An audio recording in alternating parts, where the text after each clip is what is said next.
আজ আমরা জিআরইর সবচেয়ে পচা যে পার্টটা, তার মানে কি রিডিং কম্প্রিহেনশন। আজ আমরা রিডিং কম্প্রিহেনশন আলোচনা করব। তো শুরুতেই আমরা একটা অ্যাজাম্পশন নিয়েছি, সেটা হচ্ছে তোমার হাতে জিআরই দেওয়ার জন্য 3 থেকে 6 মাস সময় আছে।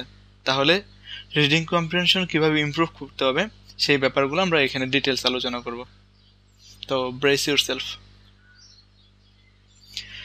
প্রথমেই যেটা করতে হবে সেটা হচ্ছে রিডিং হ্যাবিট ক্রিয়েট করতে হবে নিজের মাঝে।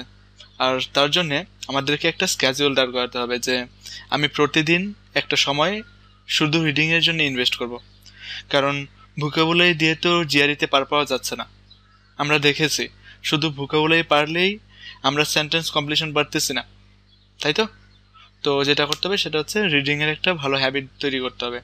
তার জন্যে যেটা বলা হয়েছে এখানে সেটা হচ্ছে 20 মিনিট পার ডে আর 1 আওয়ার পার উইক। এইটা হচ্ছে মিনিমাম ইনভেস্টমেন্ট। এর চেয়ে বেশি হলে তো that's fine. And then source, মানে কোথায় থেকে পড়বো, এইটা হচ্ছে ইন্ডিভিজুয়াল টু ইন্ডিভিজুয়াল অনেক ভেরি করবে। কারণ যারা রিডিংটা এমনিই পারে, আই মিন ছোটোবেলা থেকেই গল্পের বই পড়ে, ওর জন্যে আসলে রিডিংয়ে অত কিছু বলার নেই। কিন্তু যারা উইক, যারা আমার মতো উইক এবং জিআরইতে এসেই প্রথম রিডিং কম্প্রিহেনশন পড়ি, এর আগে তো আসলে কম্প্রিহেনশন পড়া হয় না, তো যারা উইক তাদের জন্য আসলে অনেকগুলো গাইডলাইন এখানে দেওয়া হয়েছে আর কি। প্রথমেই যেটা করবা সেটা হচ্ছে ইটিএস এর রিভাইজ জিআরই যে বইটা, সেখান থেকে জিআরই টোটাল এক্সাম ফরম্যাটটা দেখে নিবা। দেখো এখানে আমরা কি বলেছি, সোর্স। এইটা কিন্তু এমন না যে এইটা পড়তেই হবে, আমি বলতে চাচ্ছি যে তোমাকে একটা হ্যাবিট তৈরি করতে হবে। আর সেই হ্যাবিট তৈরি করার জন্য যে কোনো একটা সোর্স নিলে, যেমন তুমি যদি এই ফরম্যাটটা থেকে মানে এক্সামটা কেমন হচ্ছে, কিভাবে মার্কিং সিস্টেমটা ডেভেলপ হয়েছে, এগুলো যদি দেখো তাহলে তুমি জিআরই সম্পর্কে আরও ভালো একটা ধারণা পেয়ে গেলে আর কি। আর এইটা কেন লিখেছে নো রিয়েল রিডিং কম্প্রিহেনশন, এটার মানে হচ্ছে কি, আমরা যখন জিআরই প্রিপারেশন নিই, আমি যখন নিয়েছি তখন কি করেছে, প্রিন্সটন ক্র্যাকিং থেকে রিডিংয়ের সব গাইডলাইন পড়া শেষ। এইভাবে হবে না, কারণ হচ্ছে আমি ড্রাইভিং পারি না, আর কি করলাম, কিভাবে ড্রাইভিংয়ে স্পিড দিতে হবে আমি সেটা শিখে ফেললাম। তাহলে কি কাজে দিবে জিনিসটা? একদমই কাজে দিবে না। যেই কারণে আমাদেরকে বাসায় আগে র মেটেরিয়াল দিয়ে প্র্যাকটিস করতে হবে। র মেটেরিয়াল বলতে আমি বোঝাচ্ছি ম্যাগাজিন কিংবা নিউজ পেপার, এনিথিং, কিন্তু রিয়েল এক্সামের কোনো কোশ্চেন না। মানে হচ্ছে কি, আমি সহজ মেটেরিয়ালই পড়তে পারি না, আর আমি কি করলাম, জিআরইর যেই রিয়েল এক্সামে যেই কোশ্চেন আসে সেই কোশ্চেন থেকে পড়লাম, তাহলে তো হবে না, তাই না? একটা সিস্টেমেটিক ওয়েতে আমাদেরকে রিডিংয়ের হ্যাবিটটা ক্রিয়েট করতে হবে। তাহলে আমরা একটা সিস্টেমেটিক ওয়ে দেখে নিই, clause to clause. GRE reading comprehension effectively কিভাবে পড়তে হবে। First of all, clause to clause এটা একটা ওয়ে রিডিং কম্প্রিহেনশন ইফেক্টিভলি পড়ার। তো এটা কিভাবে পড়তে হয় চলো তাহলে আমরা দেখে নিই। ইলেকট্রিক ওয়াশিং মেশিনস, এই টোটালটা একসাথে পড়তে হবে। আচ্ছা, যদি একসাথে পড়ি তাহলে সুবিধে কি? সুবিধাটা হচ্ছে ইলেকট্রিক্যাল ওয়াশিং মেশিন যখন তুমি পড়তেছো তখন তাহলে কি নিয়ে কথা বলা হচ্ছে? ইলেকট্রিক নিয়ে কথা বলা হচ্ছে না, ওয়াশিং নিয়ে কথা বলা হচ্ছে তাও না, কথা বলা হচ্ছে একটা মেশিন নিয়ে। যদি ক্লজ টু ক্লজ পড়ি তাহলে যেটা হবে সেটা হচ্ছে একটা ক্লজ পড়ার পরে সেইখান থেকে আমাদেরকে আসলে কোন ওয়ার্ড বা কোনটুকু আমাদের প্রয়োজন সেটুকু আমরা ইজিলি আইডেন্টিফাই করতে পারতেছি। আচ্ছা, তাহলে হচ্ছে আমরা প্রথমে পেলাম মেশিন। আচ্ছা, তারপরে হচ্ছে কমা দেওয়া আছে। কমা দেওয়া মানে হচ্ছে একটা ইন্ডিপেন্ডেন্ট ক্লজ তারপর শুরু হবে। দেখো কি বলেছে, first introduce in United state in 1925। দরকার নেই, কেননা জিআরইতে দুইটা ভার্বাল সেকশন আসবে, তাই তো? দুইটা ভার্বাল সেকশন মিলিয়ে একটাও এমন ধরনের কোনো কোশ্চেন আসবে না যেখানে এই ধরনের সাল কিংবা প্লেসের নাম মনে রাখতে হবে, এই ধরনের কিছু আসবে না। এইটা এখানে দিছে শুধুই এই কম্প্রিহেনশনটাকে লম্বা করার জন্য, তাইলে আমরা এই ইনফরমেশনটা নেব না। তাহলে কি হলো, machines significantly reduced the amount of time spend আচ্ছা, তার মানে কি করতেছে, মেশিন রিডিউস করেছে, কি রিডিউস করেছে, টাইম স্পেন্ট। দেখো এই যে এতটুকুর মানে হচ্ছে যে মেশিন রিডিউস করেছে যে টাইমটা স্পেন্ড হয়। দেখেছো কত লম্বা একটা সেন্টেন্স দাঁড় করাইছে টিএস, কিন্তু এর মিনিং হচ্ছে শুধু machine significantly reduce the time. তারপর কি বলেছে, ইয়েট। আমাদেরকে যখন রিডিং কম্প্রিহেনশন পড়বো এই যে ক্লজগুলো আমাদেরকে মনে রাখতে হবে, ট্রানজিশনগুলো মনে রাখতে হবে। আমরা কেন ক্লজ টু ক্লজ পড়তেছিলাম, কারণ ক্লজ টু ক্লজ পড়লে আমাদের ইম্পর্টেন্ট ইনফরমেশনগুলো ইজিলি ফাইন্ড আউট করতে পারতেছি। তারপর দেখি আমরা সামনে আগে যাই আর কি। Yet the average amount of household Spence washing increased after 1925। তার মানে হচ্ছে যদিও প্রথমবার বলেছিলাম রিডিউস হয়েছে, কিন্তু পরে দেখা গেছে যে ইয়েট বলেছে, পরে কি হয়েছে, ইনক্রিজ হয়েছে। আচ্ছা, this increase partially accounted for by the fact, reason বলছে তাই না, রিজন বলছে এখানে একটা, আমাদের দরকার নেই রিজনের, but the average amount time spend also increased for rural household. দেখো প্রথমে বলেছে আরবান হাউসহোল্ড, পরের বার বলেছে rural household.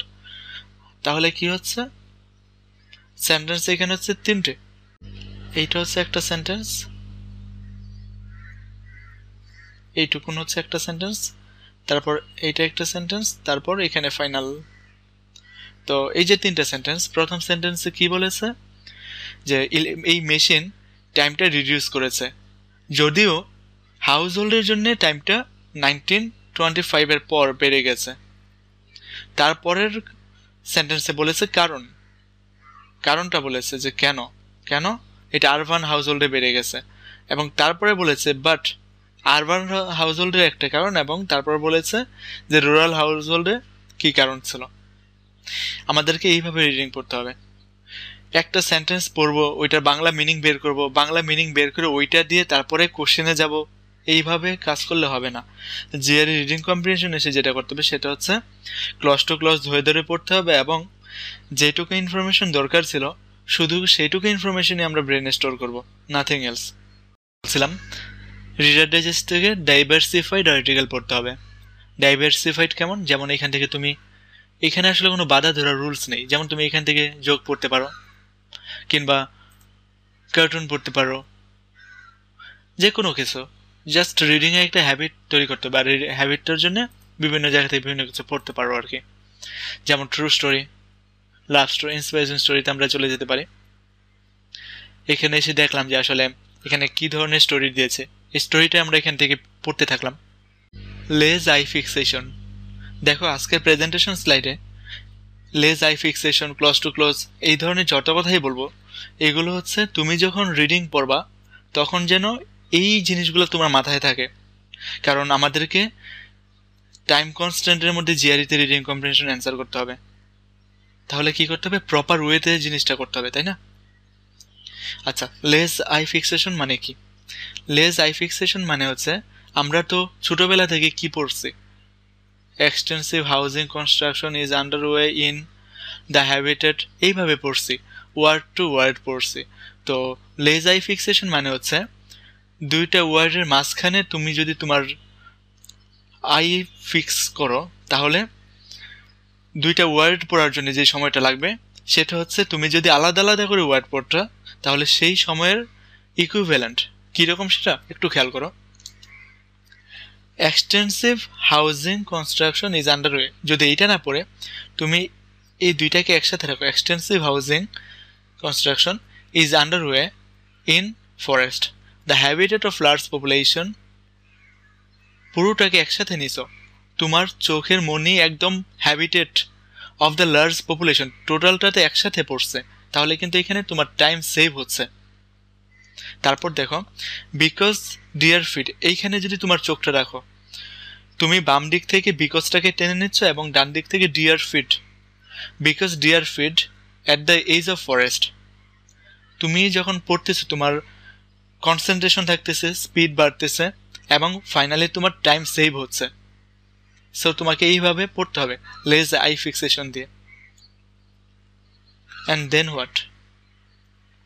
Copy information in memory, মানে আমরা পড়তেছি তো পড়তেছি এইরকম না, কি পড়তেছি সেখান থেকে প্রয়োজনীয় ইনফরমেশনগুলো আমাদেরকে ব্রেনে স্টোর করতে হবে। ব্রেনের কোথায় স্টোর করতে হবে? হার্ড ডিস্কে? নো, ব্রেনের ফ্ল্যাশ মেমোরিতে। কেননা আমাদেরকে একটা কোশ্চেন অ্যান্সার করার পরে নতুন কোশ্চেনে যখন যাব তখন আমাদেরকে আগের কোশ্চেনে ইনফরমেশন সব ডিলিট করে দিতে হবে, তাই না? তাহলে সেখানে আমাদেরকে ইনফরমেশনগুলো স্টোর করতে হবে, এবং সেটা হচ্ছে ফ্ল্যাশ মেমোরিতে, মানে ইনস্ট্যান্টলি যেন আমরা ওয়ার্ডগুলা কিংবা ইনফরমেশনগুলোকে কল করে নিয়ে আসতে পারি। কনসেন্ট্রেট অন টপিক, কীরকম সেটা? আমাদের এখানে কি নিয়ে কথা বলেছে এই প্যাসেজে? Extensive housing construction. আচ্ছা, এক্সটেন্সিভ হাউজিং কনস্ট্রাকশন, এই তিনটা ওয়ার্ডকে যদি আমি একটা ওয়ার্ডে রিপ্রেজেন্ট করতে চাই তাহলে সেই ওয়ার্ডটা কি? Extensive housing or construction. ওয়ার্ডটা কিন্তু কনস্ট্রাকশন, তার মানে কি দাঁড়াচ্ছে? কনস্ট্রাকশন ইজ আন্ডারওয়ে, তাই তো? তো এই জিনিসগুলো খেয়াল রাখতে হবে আমাদেরকে। কোন ইনফরমেশনটা নিব এটা আমাদেরকে অনেকগুলো ওয়ার্ডের মাঝখান থেকে ইম্পর্টেন্ট ওয়ার্ডগুলো কিংবা যেই ওয়ার্ডগুলো হচ্ছে সেন্টেন্সের জন্য ইম্পর্টেন্ট সেই ওয়ার্ডগুলোকে আমাদেরকে পিক করে সামনে এগিয়ে যেতে হবে। মানে কি? Construction is underway in forest, comma দিয়ে পরে একটা কিছু বলা আছে কি? Habitat of large population of deer, মানে এই যে ফরেস্ট, এই ফরেস্টটা হচ্ছে হ্যাবিটেট কাদের জন্যে? ডিয়ারের জন্যে। ডিয়ার, আচ্ছা, বিকজ যেহেতু deer feed edge of the forest, মানে কি একদম প্রান্তভাগে, ফরেস্টের প্রান্তভাগে হচ্ছে ডিয়ারদের feed. This deer will be attracted to the alongside of the new road cut from forest to serve new residential areas. তার মানে তারা হচ্ছে অ্যাট্রাক্টেড হবে কোথায়? রেসিডেন্সিয়াল এরিয়াতে সার্ভ করার জন্য। কনসিকুয়েন্টলি তার ফলাফল হিসেবে once the housing is occupied, the annual number of pairs deer hit in the car will be much higher than the construction started. তার মানে কি বলেছে? যেহেতু ডিয়ারগুলা তাদের হ্যাবিটেটটাকে চেঞ্জ করতেছে তাহলে কি হবে? সে তার কারণ হিসেবে যখন এই হাউজিংগুলো অকিউপাইড হয়ে যাবে তখন কার অ্যাক্সিডেন্টের মাধ্যমে যে ডিয়ারগুলো হিট হবে, মানে কার অ্যাক্সিডেন্ট হবে, এই যে নাম্বারটা, এই নাম্বারটা বেড়ে যাবে যখন এই কনস্ট্রাকশনটা স্টার্ট হবে। এইটা হচ্ছে একটা ক্রিটিক্যাল রিজনিং। আমরা এই কোশ্চেনগুলো পরে আলোচনা করব। এটা হচ্ছে শুধু আমরা ফিল ইন দ্য গ্যাপস, আমরা শুধু প্যাসেজটা বোঝানোর জন্য একটা এক্সাম্পল পিক করেছে। তো কনসেন্ট্রেট অন টপিক মানে কি? আমরা একটু মেমোরি থেকে কল করি। রিডিং কম্প্রিহেনশনটাতে কি পড়েছে? কনস্ট্রাকশন যদি শুরু হয় তাহলে কোথায় শুরু হবে সেই কনস্ট্রাকশন? একটা ফরেস্টের মধ্যে, সেই ফরেস্ট হচ্ছে ডিয়াররা থাকে। আচ্ছা, এবং যদি কনস্ট্রাকশন শুরু হয় তখন ডিয়ারদের যে ফিডিং সিস্টেমটা, ফিডিংয়ের যে প্লেসটা, সেই প্লেসটা এইচ থেকে হিউম্যান যে রেসিডেন্সিয়াল এরিয়া আছে সেই রেসিডেন্সিয়াল এরিয়াতে মুভ করবে। আর মুভ করার কারণে, কনসিকুয়েন্টলি মুভ করার কারণে প্রতি বছর কার হিটের মাধ্যমে যে ডিয়ারগুলো মারা যায় সেই সংখ্যাটা বেড়ে যাবে। দেখো, টপিকস কনসেন্ট্রেট করতে হবে, আননেসেসারি ইনফরমেশনগুলো কিন্তু আমাদের নিলে চলবে না, ঠিক আছে? ফোকাস এন্টায়ারলি, এই যে আমরা প্যাসেজটা পড়েছিলাম এবং পুরো প্যাসেজে কি বলেছে এই জিনিসটা আমরা মেমোরিতে কল করে রেখে দিয়েছি। এইটা হচ্ছে ফোকাস এন্টায়ারলি।